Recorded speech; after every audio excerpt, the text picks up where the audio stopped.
Nagbabalik ang House at Your Service. Sa bahaging ito, pag-uusapan natin ang mga isyong legal na madalas kinakaharap ng ating mga kababayan.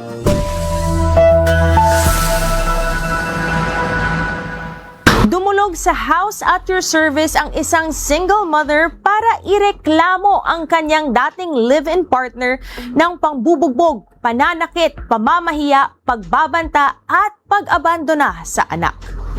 Para sa mga detalye ng kanyang reklamo, makakasama natin sa studio si Riza May Barcenas. Magandang araw, Riza. Hi, ma'am. Salamat na binigyan niyo kami ng panahon dito at kasama niyo ang inyong anak. Si James Felram po. Anong nickname niya? James po. James. Ngayong adlaw, Hi, baby. okay ra ka? Okay, Bisaya man, taga Cebu sila. So, Ma'am Riza, pwede mo bang ikwento itong sitwasyon mo, no, na ang live-in mo, hindi mo asawa? Hindi po. So, live-in mo, tatay ni James po. James. Okay. Ikwento mo nga ang sitwasyon mo na ano ba, saan nagsimula? Paano nagsimula itong pambububog, pang-aabuso sa iyo? Since 2016 po, binubugbog na po niya ako. Hanggang lumipad na din po ako, 2023.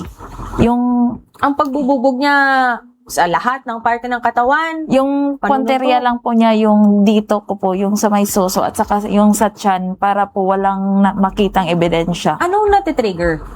Yung dito ko po. Anong nag-aaway ba kayo? Anong pinag-uusapan niyo? Lasing ba si Mister? Hindi po, yung mga maling hinala lang po, yung selos, tapos Selos. mainitin yung ulo niya po.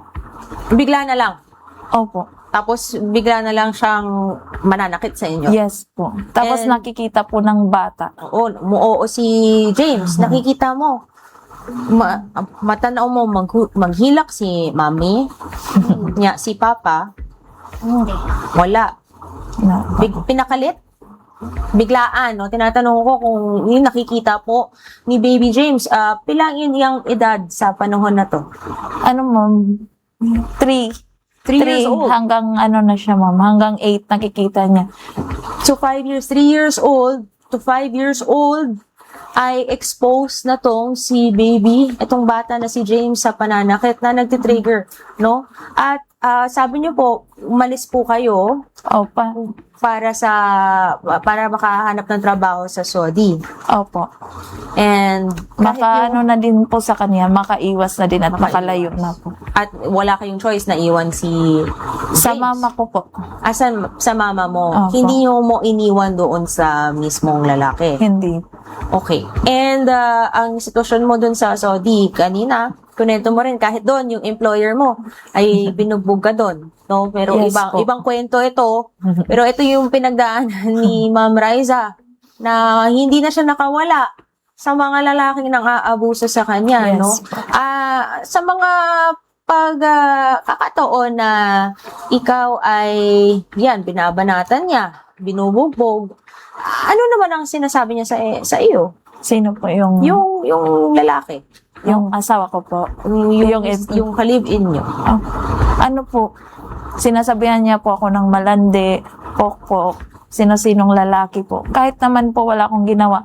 Yung ko lang po is yung focus talaga sa pamilya po. Ako pa nga po yung bumubuhay sa kanya. So, wala siyang trabaho. Ano po, minsan meron, minsan wala po. So, pag meron siyang trabaho, anong ginagawa niya? Binibigay naman niya yung pera, kaso lang po, pag mainit po yung ulo niya, nabubugbog.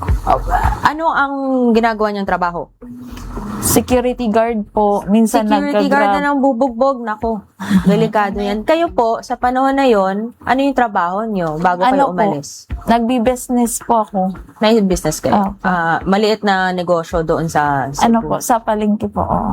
And, ano yun, meron ka bang kausap? Meron ka bang ka-text? Wala po. Pag may nakikita siyang may kausap ako, customer, yun po. Kahit customer? Oo, magagalit siya. O niya, makita ni James. Yes po. Kauban ni mo si mama pag nagatrabaho? And unsa ang reaction nimo pag makita mo si papa ginakulata si mama? Takot po siya. Matakot siya. Kanina, meron din pinakita po si James sa amin na sa panahon na si Ma'am Riza ay nasa abroad, ay kahit kasama po ang lola, no? Ay pumupunta si Papa, yung tatay niya sa kanya, at pati po siya ay merong pang-aabuso na nangyari. Gikulata ka ng imuhang papa. Ano po, kinuha po siya sa bahay ng mama ko, hiniram, tapos hindi na po binalik. Tapos usapan namin, nag-okay po ako na Pila ka tuig or how long? 2023 po, ay 2024 po, nasa kanya na po. So, umabot ng almost 1 year. Opo. Nandun ka kang papa. Unya, unsa man nahitabo? Bubugbog ako. May pambubugbog? Anong trigger daw? Ano po, di ko po alam kasi nalaman ko lang po na binubugbog siya nung magkausap na po kami. Almost 1 year po niya akong blinak. Wala akong communication sa anak ko. Makukontak ko lang po siya pag nandun siya sa bahay ng mama ko po. At paano mo nalaman na ganito yung mga nangyayari? Nung kumontak ako sa kapitbahay niya, ma'am, na sabi ko, makipag-usap ako sa bata. Doon na po umiyak siya. Binugbog daw siya ng papa niya, tapos ginugutom. Kaya sa kapitbahay po siya nanghihingi ng pagkain. Kaya nagpapadala po ako para bilhan siya ng pagkain. Hindi po pera yung binibigay ko sa kanya. Pagkain mismo? Opo. Walay pagkaon sa imong balay? Wala? That's almost 1 year. So, yung kapitbahay nyo na yung tumawag po sa inyo? Nag-chat po sa akin na kawawa yung anak mo dito, nagugutom. May pagkain naman po sa kanila, kaso lang po, late po. Kasi wala yung papa niya, wala din yung lola niya. So, siya lang mag-isa sa bahay? Oo. Nilalak daw yung bahay po, tapos na siya sa loob. Unya, unsa man ang imong buhaton sa sulod sa balay? Anong ginagawa mo pag mag-isa? Maganda anak. Humihiga lang daw po siya. Walang binibigay kahit ano. Pagkain, walang iniiwan, Pagkain. walang aral, walang mga materyales, walang adto sa eskwela, wala. Pumapasok naman po siya, pero sabi naman po ng teacher, kulang talaga po sa atensyon yung bata. Tapos umiiyak daw po minsan, parang may trauma. May trauma. Oo. Lumayas nga po siya, ma'am. Pumunta po siya sa mama ko. Yung pamasahe lang niya, 5 pesos, para makapunta siya sa mama ko. Yung pupunta siya doon, takot na takot, nanginginig at umiiyak po na ayaw na talaga umuwi. Buti, kabalo ka mo adto sa lola? Nag-jeep ka? Siya lang mag-isa? Yes po, ma'am. How old? 8. 8. Mag-i-8 pa lang po. Mag-8 pa lang siya noon, no? Kanina rin po ay nabahagi po ni Ma'am Riza na hindi lang pangbubugbog, pati ang papahiya sa social media. No? Meron ginawang tinatawag ditong dummy account etong lalaki na to para mag-post na pinapakita ang picture Yes po, ma'am. ninyo, pinapakita yung picture mo at saka ng anak nyo. Opo, ma'am. At pati yun, pinagbibintangan siya na meron ibang kinakasama. Paano ba kayo naghiwalay? Paano ka nakaalis ngayon, ganyan yung sitwasyon, hindi lang hindi lang din si James. Nung lumipad na po ako ng ibang bansa, November po yon. Pumunta siya sa accommodation, ma'am. Yung last na binugbog niya po ako. Pagka umaga po, lumipad na po ako. Sinabi ko talaga, ma'am, na di na talaga ako babalik sa kanya. Kasi dala-dala ko sa Saudi, ma'am, yung pambugbog niya. Oo. Tapos doon po, binigyan ko siya ng second chance, ma'am, para din sa anak namin. Kami ng maliit na store, ma'am, pero sakit lang po sa akin kasi yung pera na pinadala ko para sa store na sana, lahat ng stocks namin, ma'am, dinala sa kanila. Tapos, siya po yung nagbenta. Ni piso wala siyang binigay, ma'am. Walang binalik sa inyo. Tapos, Tumakas kayo. Kinuha niyo lahat ng gamit. Or kung ano lang makuha nyo, tumakas kayo, umalis? Ano, ma'am, nung umuwi na po ako dito, nagtrabaho ako. Tapos nag-ipon para may process ko yung birth ni James kasi hindi po niya inano yun. Tapos, ano po, nung October, kinuha ko siya. Walang damit, ma'am. Ni tsinelas, sira-sira yung tsinelas ni James. Wala kayo sa Nina? Wala po. Wala? As in, pagkakuha ko talaga sa kanya, ma'am, nag-book na po ako ng palipad dito. Yung takot po namin dalawa, ma'am, sobra. Hantod ka ron, magkurog ka. Yun yung nakakatrauma. So, meron binigay na tulong si Ma'am Riza galing sa Saudi para dun sa business, yung stocks ng business na naiiwan dito. Gusto ko lang matanong, meron bang binigay na kahit anong sustento itong lalaki? Wala, ma'am. Wala ni isa. Ang sustento binigay niya, pang bubugbog, Opo. paninira. At bakit napilitan kayong magtago? Ayaw ba niyang paalisin kayo? Kinukulong ba kayo pag nandun As in, kayo? ma'am, Magkasama kayo? May trauma na po kasi ako dati na gusto ko makipaghiwalay, ma'am. Kahit saan ako pumunta, ma'am, sinusundan ako. Kaya inisip ko talaga yung ng bata, ma'am. Kasi yung bata, ma'am, tinutukan din niya ng kutsilyo, pati din ako. May threats pa to life. At ngayon, kusa silang pumunta dito, naka-mask kasi nga hindi rin alam na nandito kayo at tayo dito sa House at Your Service ang unang nilapitan. So ano nga ang gusto nyong mangyari ngayon? Pumunta na ba kayo sa barangay? Gusto nyo bang sumampa ng kaso? Anong gusto nyo gawin po ngayon? Pakulong po. Gusto nyo pakulong? Opo. Ikaw? Anong gusto mo? Gusto mo rin pakulong bisa na papa ni mo o kira sa imuha? Ganon ka traumatic? Yes. Ito, kahit ang anak at itong bata ay ito na ang gustong gawin sa kanyang papa dahil sumusobra na nga.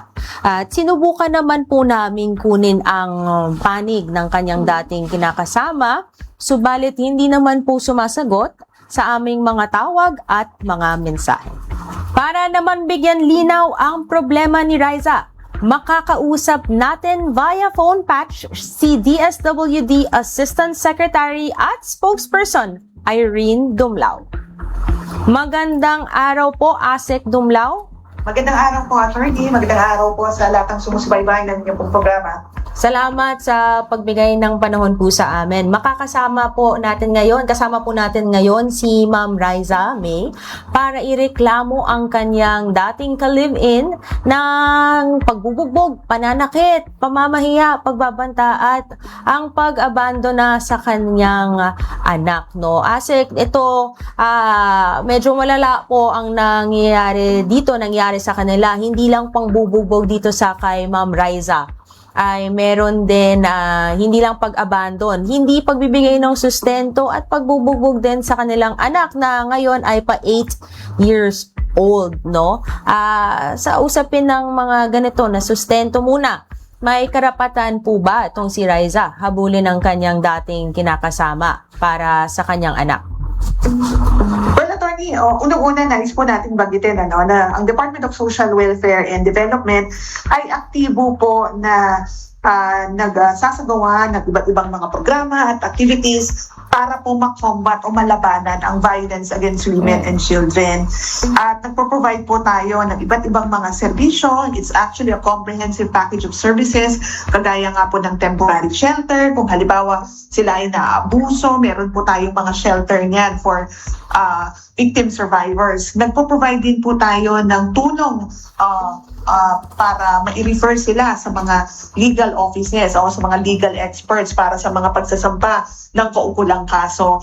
And of course, nagpo-provide din po tayo ng counseling, psychosocial interventions dahil alam niyo po, ang DSWD, we had actually the Interagency Council Against Violence Against Women and Children, and tinitiyak natin na yung ating mga protocols ay gender responsive, nagpo-focus dun sa protection through training, pagkakaroon ng mga safe spaces, nagsasagawa tayo ng mga information dissemination campaigns, and of course, tayo rin po ay nakikipagtulungan sa ibang ahensya ng pamahalaan para nga po masugpo itong violence against women and their children. Now, dito po sa usapin ng pang-aabuso at kinakailangan ng tulong dahil merong economic abuse din na isagawa, ang maaari nga pong gawin ay i-refer natin itong client for legal aid, makapagsampa ng kaso at mahingi yung kaukulang suporta para po dun sa anak ng victim survivor po natin. So merong dalawang aspeto dito, no, ASEC, no, para lang malinaw sa mga nakikinig, nanonood ngayon. Meron tayong VAUSI, yung Violence Against Women and Children, na meron po silang aspeto dito sa violence against the woman, ito si Ma'am Riza, at also ang aspeto ng violence against the child, etong si James. Meron din silang right to recourse dun sa support. Ito po yung tanong ko, ASEC. Kasi ito yung nagiging sitwasyon din sa mga iba nating mga kababayan. Sila po, ang sitwasyon nila, taga Cebu sila, ang dating kinakasama ay taga Cebu. So usually, di ba, doon dapat sinasampa ang mga complaints, lalo na doon sa barangay. Ngayon, ay tumakas sila. Umalis sa sitwasyon, nandito po sila ngayon sa studio. Paano po yan? Paano nila malalapitan ng DSWD na it's not in the place where the violence was done? Well, maaari po sila makipag-ugnayan sa kanila pong mga local social welfare development officers kasi po sila po ang magagabay sa kanila, o pwede rin naman silang lumapit sa aming pong mga field offices, and i-assist din po siya ng aming pong mga social workers para mai-refer sa mga legal experts at magabayan sila sa pagsasampa ng kaso. Because ang DSWD po ay nakafocus dun sa social welfare interventions, doon sa recovery and reintegration ng victim survivor. Kaya nga po, one of the interventions that we provide ay yung referral or referral pathway services. Kasi po, yung aspetong legal ay ibinibigay po natin doon sa ating pong mga partners na siya naman pong magbibigay ng kaukulang assistance or guidance doon po sa victim survivor sa usaping legal. But again, ang DSWD is focused on the social welfare interventions. Yes. So, ngayon po, para mag-guide po natin sina Ma'am Riza na wala po sila dun sa local area nila sa Cebu. Ngayon, pupunta po ba sila sa central office dahil nga sa sitwasyon nilang hindi sila makauwi at hindi sila makabalik dahil sa takot at trauma? Yes, kung halimbawa po sila ay nandito sa Maynila, maaari po silang magtungo sa aming pong tanggapan sa central office, or kung malapit po sila sa aming field office NCR, they could also approach our crisis intervention units in those mentioned offices, and we will refer them to the appropriate partners na makakatulong po sa kanila. Asa, gusto ko lang take advantage din itong tanong na to dahil marami rin nagtatanong, and I'm sure yung mga nanonood din, no? Gaano po ba kataas ang proseso nito at gaano katagal, gaano kahirap ang mga proseso ng pag-a-apply pag meron pang-aabusong nangyayari with VAUSI, or itong mga pagdating sa paghihingi ng sustento sa mga partners or sa mga tatay ng anak? Actually, attorney, ang mahalaga po talaga dito para ma-facilitate agad yung kaukulang mga proseso at maibigay yung kaukulang tulong ay yung participation din ng ating pong victim survivor. Alam naman po natin na mahirap yung kanilang pinagdaanan, and sometimes po kasi kapag nire-recall yung mga sitwasyon, the circumstances, nagkakaroon din po ng parang traumatization. Naalala nila yung pong pinagdaanan nila, and we give time for the briefing, kina-counsel natin, kinakailangan kasi na maka-recover din sila hanggang sa maging ready na rin po sila na ilahad yung pong pinagdaanan nila. But again, sabi ko, kapag handa na po sila at kaya nilang ma-provide yung kaukulang impormasyon at kaya nilang humarap, Kasi attorney, kapag humarap na rin kasi yung victim survivor doon sa perpetrator, pag minsan naalala nila yung kanila pong naranasan o pag minsan nagwi-withdraw sila, no? Nagkakaroon ng withdrawal doon sa mga earlier statements. So again, kinakailangan na handa, maibigay yung lahat ng impormasyon, and kapag yan naman po ay ready, mabilis po na mai-provide yung pong intervention sa kanila. So sa mga lahat ng nanonood, nakikinig ngayon, ang first step ay talagang dapat handa kayo dahil traumatic to. Kailangan ibahagi ang kwento at ipakita lahat, ilantad lahat. Hindi lang yung mga documents kasi lalo na pag ganito, physical, ay talagang kailangan ikwento para talagang masuri ng DSWD.